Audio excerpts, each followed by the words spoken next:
Krishna river management board దండగగా మారింది. కేటాయింపులకు మించి పొరుగు రాష్ట్రం నీటిని తన్నుకుపోతున్నా ఆపటం లేదు. టెలిమెట్రీలు పెట్టాలన్న తెలంగాణ డిమాండ్ను పట్టించుకోవటం లేదు. మరోవైపు టెలిమెట్రీల నిర్వహణ రాష్ట్రాలదేనని కృష్ణా బోర్డు 2 రాష్ట్రాలకు లేఖలు రాయటం వివాదంగా మారింది.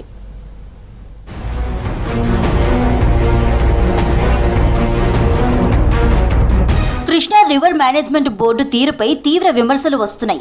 2 తెలుగు రాష్ట్రాల మధ్య నీటి తరలింపును నియంత్రించాల్సిన బోర్డు తమకేమీ పట్టనట్టు వ్యవహరిస్తోంది. ఇదే విషయంపై 2 రాష్ట్రాలకు బోర్డు రాసిన లేఖ చర్చనీయాంశమైంది. అసలు బోర్డు ఉండి దండగేనంటున్నారు ఇరిగేషన్ శాఖ అధికారులు.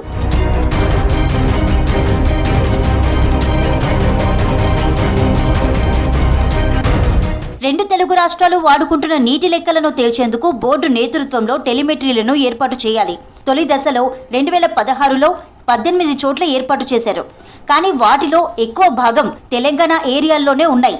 రెండో దశలో అత్యంత కీలకమైన పోతిరెడ్డిపాడు, సాగర్ కుడి కాల్వ వంటి చోట్ల ఏర్పాటు చేయాలి. అందుకు తెలంగాణ ఇప్పటికే 4.5 కోట్లు ఇచ్చింది. ఏపీ మాత్రం నిధులు ఇవ్వడం లేదు. దీనిపై బోర్డును తెలంగాణ ప్రభుత్వం ప్రశ్నిస్తే ఏపీ నిధులివ్వనిది ఎలా ఏర్పాటు చేయాలని ప్రశ్నిస్తోంది.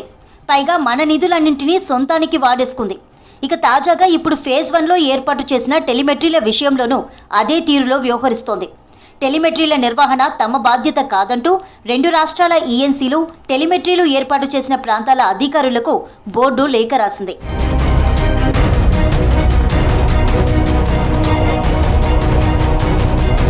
బచావత్ ట్రిబ్యునల్ అవార్డు విభజన చట్టంలోని నిబంధనల మేరకు కేవలం 2 రాష్ట్రాల మధ్య నీటి పంపకాలను నియంత్రించే అధికారం మాత్రమే తమకు ఉందని లేఖలో బోర్డు స్పష్టం చేసింది.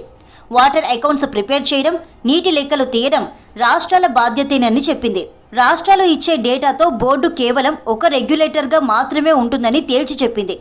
ఇదే సమయంలో బోర్డు పరిధిలోకి వచ్చే ప్రాజెక్టులను తీసుకువస్తూ 2021 జూలై 15న కేంద్రం గెజెట్ నోటిఫికేషన్ ఇచ్చినా ప్రస్తుతం అది కోర్టు పరిధిలో ఉండడం, ఇంకా ఎటూ తేలకపోవడంతో నేరుగా నియంత్రించలేమని తెలిపింది.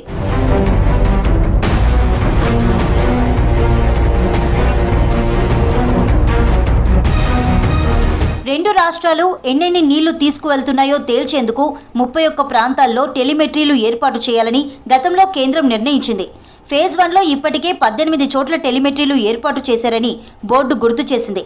తొలి దశలో ఏర్పాటు చేసిన ఆ టెలిమెట్రీల వినియోగం ఇప్పటికీ పూర్తి స్థాయిలో జరగడం లేదని తెలిపింది. కొన్ని చోట్ల అవి పనిచేయడం లేదని చెప్పింది.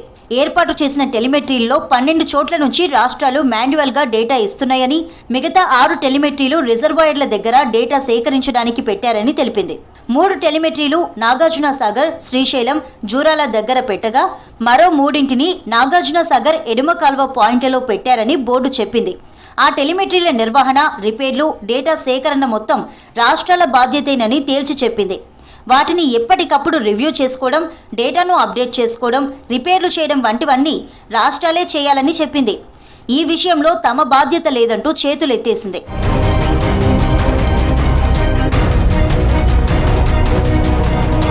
ఇక రెండో దశ టెలిమెట్రీల ఏర్పాటుపై బోర్డుకు ఎన్నోసార్లు తెలంగాణ లేఖలు రాసింది.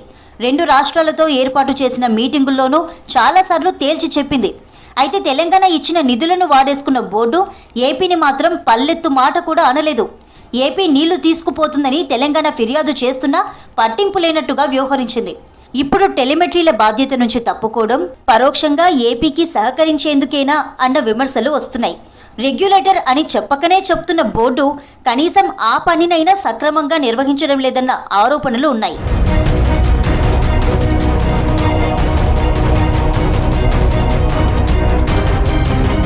ఏపీ కోటాకు మించి నీటిని తీసుకువెళ్లిందని 2 నెలల్లో 4 లేఖలు రాసింది తెలంగాణ.